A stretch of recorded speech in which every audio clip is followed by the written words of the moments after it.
Ladies and gentlemen, that was a wonderfully rousing introduction, but I'm afraid it completely failed to give you the essential qualification that I have to stand here.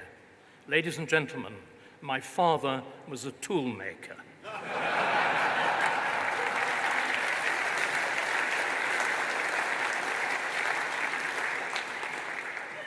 My mother, by the way, scrubbed floors, other people's floors. If we're going to play this absurd game of more working class than thou. Oh, by the way, I was born in a 3-bedroom pebble-dashed house. I went to grammar school. I was a scholarship boy. I did not, however, disgrace my school like Starmer by getting only 2 B's and a C's. Right, enough of the nonsense. Let's go back to, can I just say, it's vital to recognize Starmer is not very clever. He's a little bit like a junior Gordon Brown. And like Gordon Brown, he's very thin-skinned. Humor, wit, cleverness, fleetness of foot, needling will get that man. Right. Now, what has happened? Well, again, Annunziata said, history. History, we've been here absolutely before. 50 years ago, can I remind you, was the moment in which Keith Joseph, in 1974, after another great election defeat, the defeat of Edward Heath, said, "I have not been a conservative. I have called myself a conservative. I've been a member of a conservative government, but I haven't been conservative, and that government hasn't done conservative things." And that is the beginning of Margaret Thatcher's revolution. That government of Edward Heath, began with all the right resolutions. Indeed, talking of, as it were, not winning from the centre, it began with the Selsdon Declaration of free market economics. It then, under the pressure of events, immediately collapsed back into Keynesianism. Inflation, the Barber boom was exactly the kind of thing that Rishi Sunak triggered. Do we know property prices in London in 1972-3 rose 3 times?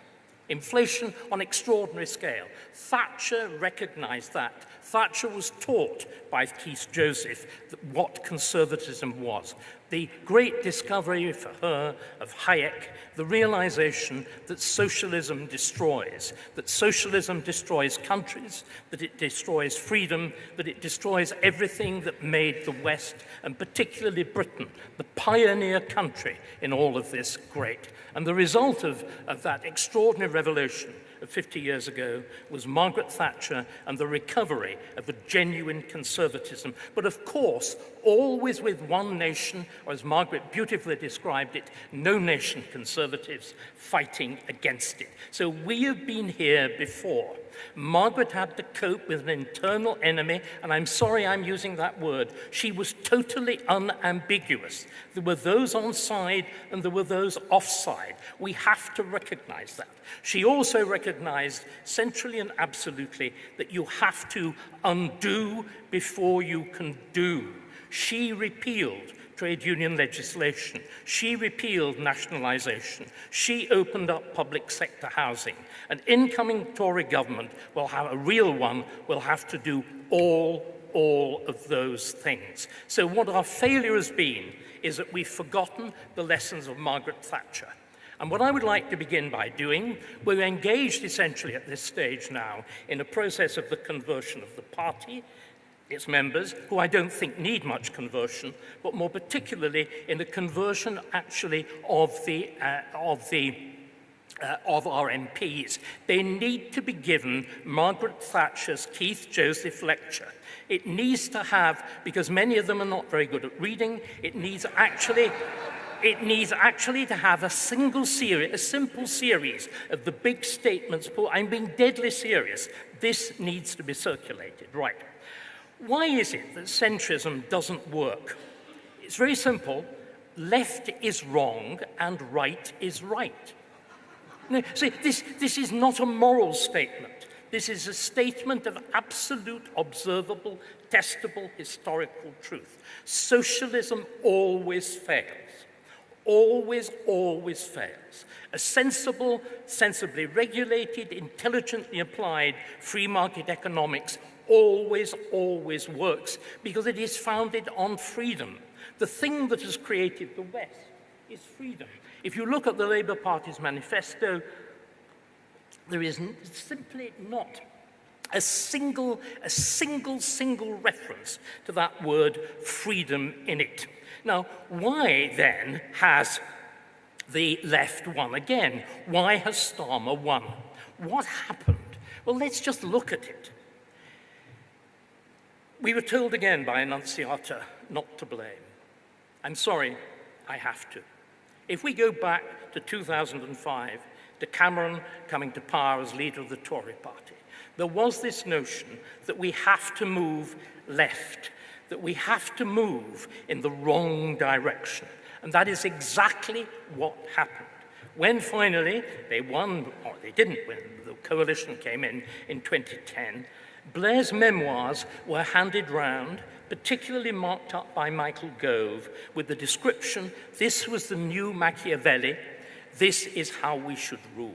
And the catastrophe begins there, the absolute disaster and the shame, because we vacated the ground that is properly ours. What is a Conservative Prime Minister doing? I am gay. What is a Conservative Prime Minister doing when he says his greatest achievement is gay marriage? It is deranged. What is Theresa May doing when she says that we will actually legislate a binding commitment to net zero? What is she doing when she talks about burning racial injustices when we're the most equal society in the West? We equal, of course, once because we had actual equality under the law, something, again, that we've forgotten. Because what that acceptance of what Blair did is exactly as Mark referred to before, it involved the destruction of what Margaret Thatcher realized was what had held Britain's greatness together, which is a unique system of parliamentary government which guaranteed, and something quite extraordinary, a continuation between past and present and future, which took its power not from abstract notions of sovereignty, but from the fact that Parliament holds its sovereignty, is sovereign, because it represents everybody. This idea going back to the very end, to the very beginning of parliamentary history, to the 13th century, in which the judges would rule to some sort of recalcitrant little bod somewhere in Yorkshire who said, no, I will not pay my taxes. The judges would say simply, yes, you will, because you're bound by Parliament, as everybody in England is present in Parliament, either in person or by his representative. So the first thing we've got to do, and again, Mark referred to this point brilliantly, we've to educate people. We've a vast, vast task of educating our MPs and of educating the public. We've abandoned this. We've abandoned the public sphere to the left. We have to reclaim it. We have to reclaim it with clear language. Because what has happened with that abandonment of the idea of Parliament at the centre is we have deliberately removed, and Mark, I think, remembered our conversation quite well, but he left out the central point.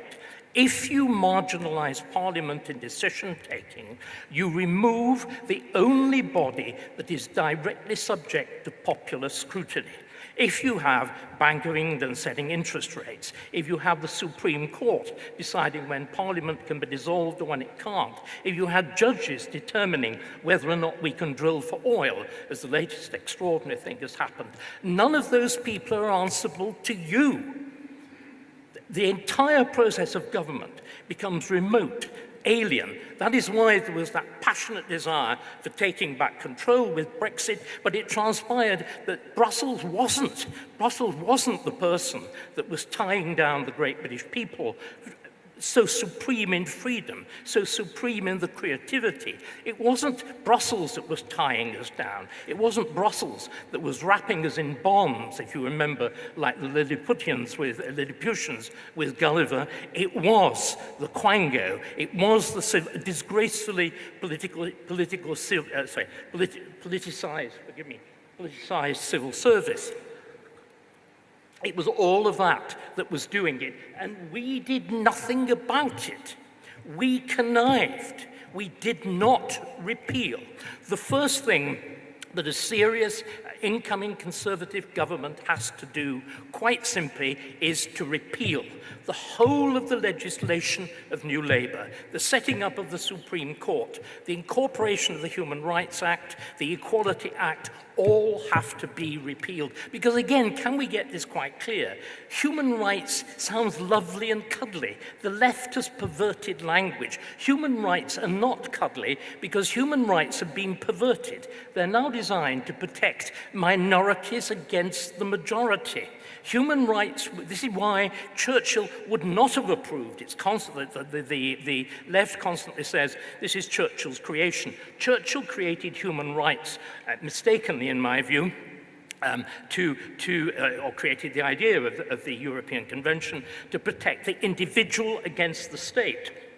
If instead you decide that the purpose of human rights is to protect the minority against the majority, you can only do that by an aggressive state that limits the freedom of the individual, as we see catastrophically with the limits with the attempted limits on the freedom of speech. That absolutely central thing. We are the creation of freedom of speech. This is the only reason that this tiny little island invented virtually the whole of modernity. It is actually a logically sustainable, historically sustainable statement that we invented modernity. So the left, this is where centrism goes wrong.